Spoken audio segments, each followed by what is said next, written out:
As you may have known already, that I'm a firm believer of the afterlife, of eternity, of forever living on, even without the body. That we don't exist just in the flesh, in our physical material bodies, but we exist also in the spirit. And the spirit isn't really seen with our physical eyeballs because it's immaterial, it's invisible, it's not fleshly, it's not constructed out of material substance. It's ethereal, it's eternal, it's hard to explain, but Christ said it was similar to the wind, is you can experience its effects, but you really can't touch it or taste it, or it doesn't really have physical form, because wind is invisible, but yet it's there. And I'm not sure if they can see the spirit underneath man-made microscopes or other technological means, but it's a real part of our existence.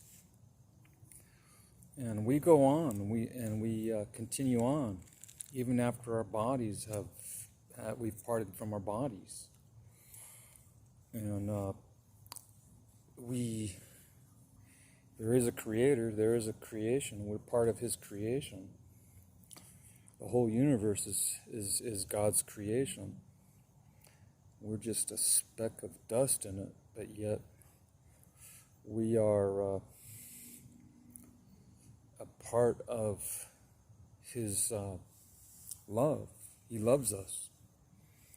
And he enjoys his creation, especially those who are made in his own image, which is mankind, both male and female. So it says, the Apostle Paul says that once to depart from the body, is to be present with the Lord, is to be in God's presence and his holy angels. Heaven, which is, there's descriptions of heaven in the Bible, but could be physicality to heaven, but not necessarily physicality as we know it, because we're going to be eternal creatures in a spiritual glorified body, which is visible somewhat, but it's invisible as well. So it's non-corporeal,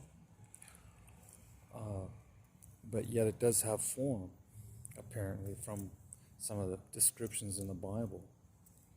We do have form, but it's a glorified form. It's a resurrected form. So it's not just flesh and blood. Remember, Jesus said flesh and blood cannot inherit the kingdom of God. Meaning these bodies would just disintegrate in God's presence, because he told Moses that on Mount Sinai or somewhere in the wilderness. He says Moses wanted to see God, but God says, you can't see me and live. So he took Moses and he put him inside of a cleft of a rock, like a little cave. And he passed by him, and Moses wasn't fried and disintegrated by God's glory, because God protected Moses. But he said he'd show him his back, and he showed him his back. So yeah, it's flesh and blood.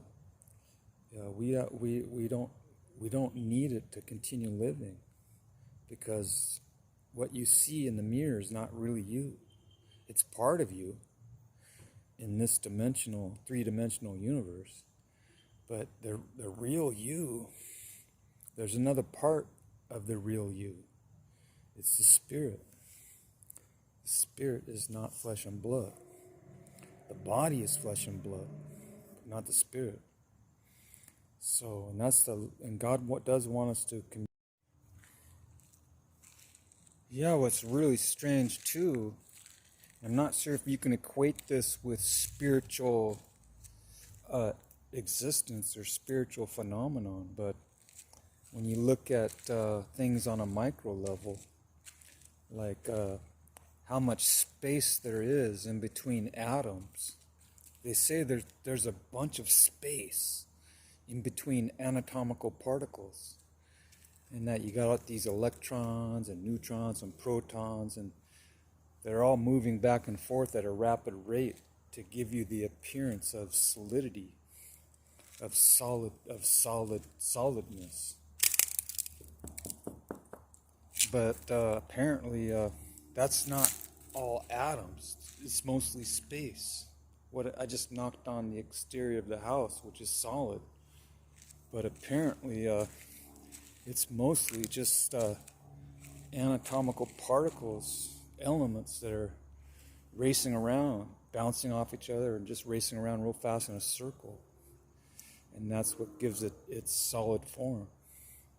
It's kind of hard to imagine it, but apparently the scientists who are well learned know about these things, and they tell us that it's mostly emptiness, empty space. And I'm not sure if that can be equated with the spirit or similar to the spirit, being non-material.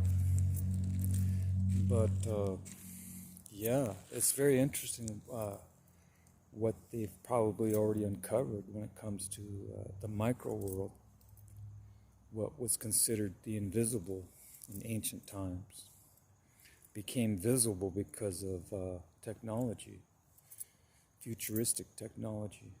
And it's going to be very interesting what science discovers in the future about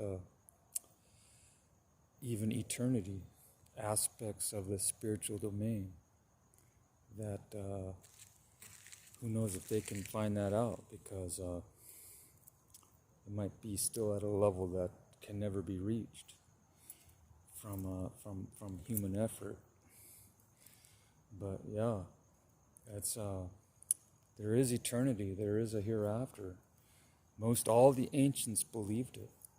It wasn't just the Hebrews, it wasn't just the Jews.